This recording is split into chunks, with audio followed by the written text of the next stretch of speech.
Hello everyone. Topic name in this video lecture is Zipf's law. ये जो Zipf's law है वो particular document में उसकी जो टर्म की डिस्ट्रीब्यूशन किस तरह से होती है उसके रिलेटेड है. ओके, सो उससे पहले हम थोड़ा सा स्टार्टिंग का जो कंसेप्ट है वो समझ लेंगे कि what is frequency, what is rank. Okay, so let's start. The first point is the content and structure of electronic text. It may be encoded into various formats supported by various word processing programs and desktop publishing system. As I have said earlier कि information retrieval में जो भी data होता है वो unstructured nature का होता है. Okay, it can be text, audio, video, it can be anything. और इसको वेरियस टेक्निक की मदद से एनकोड किया जाता है इनटू वेरियस फॉर्मेट. ओके, कि ताकि जो भी वर्ड प्रोसेसिंग प्रोग्राम है या फिर डेस्कटॉप पब्लिशिंग सिस्टम है उसको सपोर्ट कर सके. बेसिकली इनमें से there are two format which is special interest to us, that means for information retrieval system. First one is HTML and the second one is HTML. Okay, अब जब सबसे पहले हमने देखा कि टोकनाइजेशन प्रोसेस क्या है, कि वो जो है टोकनाइजेशन प्रोसेस में क्या होता है, कलेक्शन जो है उसमें हर टर्म्स को डिस्टिंग किया जाता है. फॉर एग्जांपल यहाँ पर आप देखिए the content and structure. So let's say कि ये हमारा डेटा है, तो यहाँ पर टोकनाइजेशन किस तरह से होगा, the content and structure of electronic text. So इस तरह से सारे टोकन्स को जनरेट किया जाता है. लेकिन हर बार इस डेटा इस रो फॉर्म में नहीं होता है. ओके, सो उसको सबसे पहले कन्वर्ट करना पड़ता है उसके रो फॉर्म में. और यहाँ पर रो फॉर्म क्या है, स्ट्रीम ऑफ कैरेक्टर. ओके, जब वो कन्वर्ट किया जाता है तब कुछ इंफॉर्मेशन है वो उसमें डिस्कार्ड की जाती है. फॉर एग्जांपल जो फॉन्ट की इंफॉर्मेशन है या फिर लो लेवल फिजिकल फॉर्मेट की जो भी इंफॉर्मेशन है उसको डिस्कार्ड किया जाता है और कुछ एडिशनल टैग उसमें ऐड किए जाते हैं.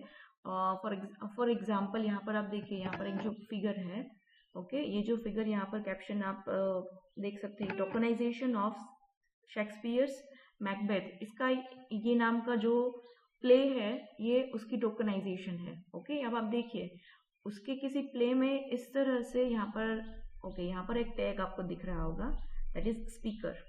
ओके, सो स्पीकर नाम का कोई पर्टिकुलर वर्ड उसके प्ले में नहीं होगा, लेकिन जब उसका कन्वर्जन होता है रो मटेरियल में, that is in stream of character sequence, so तब उसको इस तरह से कन्वर्ट किया जाता है इन XML फॉर्मेट. और उस XML फॉर्मेट में इस तरह से टैग है वो इंक्लूड होता है. ओके, और जब इंफॉर्मेशन रिट्रीवल होती है तब आपको पता होगा कि जब Meta data, it is also known as a metadata for any web content. Okay, और उसके बेसिस पर भी ये पैरामीटर है वो भी सर्च इंजन में इफेक्टिव है. सो जब जो डेटा है वो यहाँ पर देखिए ये सारे हैं वो एक्चुअल प्ले के टर्म्स है और ये सारे है वो टैग है. ओके, सो इस तरह से टैग को भी एंटर किया जाता है. फॉर एग्जांपल कहीं पे जो इसका टाइटल होगा तो वहाँ पर वो टाइटल टैग में इंक्लूड होगा. जहाँ पर भी न्यू लाइन होगी तो देखिए यहाँ पर न्यू लाइन, ओके, और न्यू लाइन में उसमें इंक्लूड होगी. ओके, और remainings are the terms of that particular words. A preliminary steps before tokenization, document in binary format must be converted to raw text in a form of stream of character. As I have said, distribution of word frequency is very skewed. Okay, there are a few words that have very high frequency and many words that have low frequency. अब frequency किसको बोलते हैं, particular document है उसमें कोई particular term है वो कितनी बार आती है. ओके, यदि उसकी अपीयरेंस ज़्यादा है दैट मीन्स उसकी फ्रीक्वेंसी हाई है, यदि नहीं है तो उसकी फ्रीक्वेंसी लो है. फॉर एग्जांपल आप इस इमेज में देखिए, the word we is repeated in that particular play 7 4 5 4 1 2 times. Okay, after that यहाँ पर देखिए स्पीकर जो टैग है, ओके, वो कितनी बार रिपीट हो रहा है, 7 4 5 4 0 8 टाइम्स. ओके, ये टैग है और टैग भी इतने टाइम्स रिपीटेड हो रहा है. ओके, आफ्टर दैट कोई एक वर्ड है थंडर, यहाँ पर लाइटनिंग. सो इस तरह से उसकी फ्रीक्वेंसी किसमें हायर होती है, किसमें किसी टर्म के लिए कम होती है. अब देखिए कोई भी उसमें जो भी स्पीचीज है कई बार उसके स्पीकर सिंगल स्पीकर होता है, ओके, कई बार मल्टीपल स्पीकर्स होते हैं। सो इस तरह से इसकी वेरिएशंस होती है। और ये जो था वो टैग के बारे में, पर्टिकुलर कोई टोकन है, for example thunder, okay, so ये वर्ड ऐसा नहीं होता है कि मल्टीपल टाइम्स वो रिपीट हो, okay. So most of the time the frequency is skewed, that means कुछ वर्ड ऐसे होते हैं कि जिसकी फ्रीक्वेंसी बहुत ही ज़्यादा होती है and the remaining words are like उसकी फ्रीक्वेंसी ऑलमोस्ट सेम होती है। The set of distinct tokens or a symbol in text collection is known as vocabulary, which is denoted as V. Okay? अब ये जो पॉइंट है वो क्या denote कर रहा है? फॉर एग्जाम्पल अभी मैंने जो प्ले का यहाँ पर जो प्ले है उसका मैंने एग्जाम्पल लिया कि उसके कलेक्शन में जितने भी टोकन्स है, ओके, जितने भी सिम्बॉल्स है, उसको क्या बोलते हैं? Vocabulary, okay, which is denoted as V. और यहाँ पर जो मैंने फॉर एग्जाम्पल जो कलेक्शन लिया है उसमें कितने ऐसे सिम्बॉल्स है? 22,987 सिम्बॉल्स, ओके।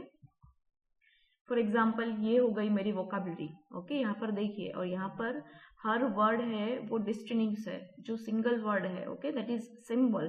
टोकन किसको बोलते हैं? जो, ओके, यहाँ पर डिस्टिंक्ट टोकन लिखा है, या फिर आई can say it is a type, okay. यदि आपने मेरा जो प्रीवियस वीडियो देखा है तो आपको पता होगा that is a difference between the term, type and token, okay. So इसको हम टाइप भी बोल सकते हैं। ए और ये सारे जो उसकी टोकन्स, आई कैन से सिम्बॉल्स है, okay.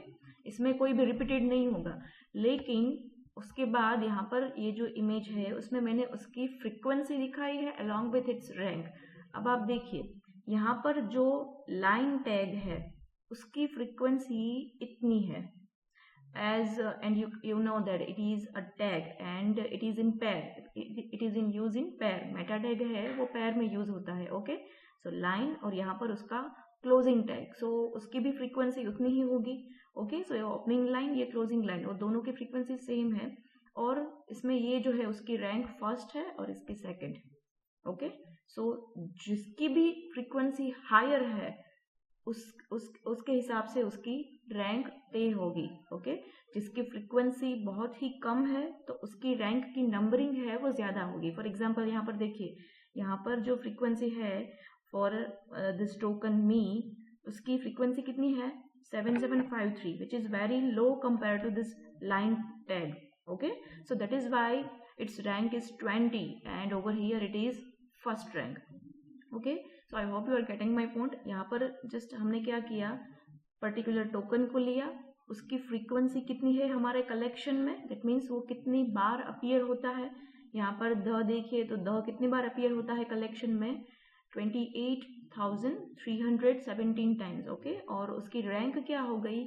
7, okay. After that let's understand what says Zipflow, which is one modeling tool of distribution of the terms, okay। अब ये जो Zipflow है वो क्या कह रहा है? It state that the frequency of rth most common word is inversely proportional to r, okay। Alternatively it is said that the rank of word times its frequency is approximately constant। and short यही बता रहा है कि जितनी frequency high है उतनी rank कम होगी, जितनी रैंक ज्यादा है उतनी फ्रीक्वेंसी कम होगी, ऑब्वियसली बिकॉज फ्रीक्वेंसी ज्यादा है देन ओनली उसकी रैंक आगे आएगी, okay. It is like for if we take example of student की रैंक कब ज्यादा आती है? जब उसके मार्क ज्यादा होते हैं, ओके। सो यहाँ पर mark is like a frequency, उसकी मार्क ज्यादा होगी तभी उसकी रैंक है वो कम, यानी कि 1 2 come in terms of numbering, okay. और रैंक 1 उसको बहुत अच्छा बोलते हैं ना, ओके। दैट मीन्स उसने बहुत ही हाईएस्ट मार्क गेन किए हैं। So I can say that for a particular term उसकी रैंक बहुत ही ज्यादा, बहुत ही अच्छी है, दैट मीन्स रैंक 1 है, दैट मीन्स उसकी फ्रीक्वेंसी भी बहुत ज्यादा है, ओके। इसको मैथमेटिकल फॉर्म में हम इस तरह से रिप्रेजेंट कर सकते हैं, R into F equal to K. यहाँ पर ये जो अल्टरनेटिव का जो स्टेटमेंट है उसको हमने मैथमेटिकल फॉर्म में रिप्रेजेंट किया है। देखिए rank of what times statement multiplication, its frequency is approximately constant. यदि इसकी फ्रीक्वेंसी कम होती है तो उसकी रैंक है, उसकी रैंक की नंबरिंग है वो बढ़ जाती है. ओके, यदि इसकी रैंक है वो कम होती है, that means if it switch to let's say 10 to 1, that means उसकी फ्रीक्वेंसी क्या हो गई है, ज्यादा हो गई है. ओके, सो इसका जब भी हम इसका मल्टीप्लिकेशन निकालते हैं तो वो ऑलवेज क्या होता है, constant. In terms of probabilities,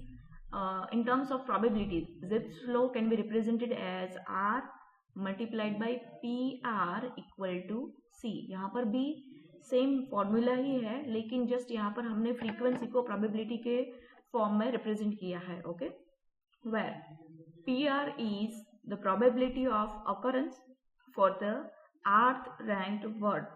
for example हम यदि तीसरे रैंक पर जो टर्म्स है उसकी बात कर रहे हैं, देन उसकी प्रोबेबिलिटी क्या है, जो तीसरे रैंक पे जो भी टोकन है उसकी प्रोबेबिलिटी क्या है in collection, it is equals to constant.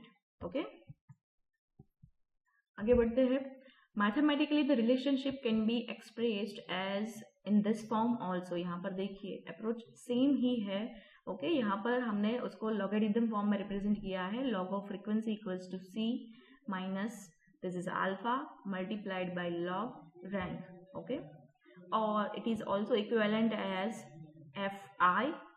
After that this is it is like equal to, almost equal to 1 upon I raised to alpha. Okay, और यहाँ पर fi क्या है, it is the frequency of ith most frequent term. ith most frequent term, for example की fifth most frequent term क्या है. Okay, so ये basically I can say it is like a rank. Okay, और the value of alpha it may vary but it is usually close to 1. और यहाँ पर उसका मैंने चार्ट रिप्रेजेंट किया है. ओके, जो हमने जो शेक्सपियर का जो प्ले था और जहाँ पर हमने उसकी रैंकिंग डिफाइन की थी, ये बस वही है. अब यहाँ पर देखिए, यहाँ पर जहाँ पर क्रॉस की निशानी है वहाँ पर हमने प्लॉट किया है, और उसका प्लॉट में हमें जो ग्राफ मिल रहा है it's like almost this diagonal line it represent. Okay, so इस ग्राफ की मदद से भी हम ये देख सकते हैं कि फ्रीक्वेंसी और उसकी रैंक की जो मल्टीप्लिकेशन है वो कांस्टेंट है. ओके, और उस कांस्टेंट की वैल्यू क्या है, ऑलमोस्ट 1. सो ये था Zipf flow. Okay, I hope you are getting my point. Thanks for watching. Have a nice day.